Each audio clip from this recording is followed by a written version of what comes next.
మస్తు ఫిరం. బహిరంగ మార్కెట్లో ఒక్కో గుడ్డు 7 రూపాయలు. 15 రోజుల క్రితం 6 రూపాయలే. 3 నెలల క్రితం 5 రూపాయలు. పెరిగిన గుడ్ల వినియోగం. చలి తీవ్రత, కరోనాతో పెరిగిన డిమాండ్.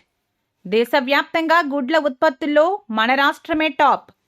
హైదరాబాద్లో రోజుకు కోడిగుడ్ల వినియోగం. కోడిగుడ్లు ధరలు సైతం విపరీతంగా పెరుగుతూ సామాన్య మధ్యతరగతి కుటుంబాలకు కోడిగుడ్డు కూర దూరం కానుంది. మొన్నటిదాకా బహిరంగ మార్కెట్లో 6 రూపాయలు పలికిన కోడిగుడ్డు 15 రోజులుగా 7 రూపాయలు పలుకుతుంది. హోల్సేల్ మార్కెట్లో ఒక్కో గుడ్డు 5 రూపాయల 80 పైసలు పలుకుతోంది. గత 3 నెలల క్రితం 5 రూపాయలు ఉన్న కోడిగుడ్లు క్రమంగా పెరుగుతూ 7 రూపాయలకు చేరుకుంది. ఈ ధర ఇంతటితో ఆగకుండా 8 రూపాయలకు చేరే అవకాశం ఉందని మార్కెట్ వర్గాలు చెబుతున్నాయి. ధరల పెరుగుదలకు మార్కెట్లో ఉత్పత్తి తగ్గడంతో పాటు కోడిగుడ్ల వినియోగం పెరగడంతో దాని ధరలకు రెక్కలు రావడంతో ధరల పెరుగుదలకు ఓ కారణంగా చెప్పుకోవచ్చు.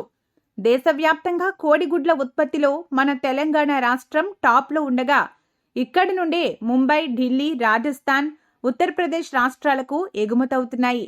ఇక హైదరాబాద్లో ప్రతిరోజు కోడిగుడ్లు అమ్మకాలు జరుగుతున్నాయని నేషనల్ ఎగ్ కోఆర్డినేషన్ కమిటీ తెలిపింది.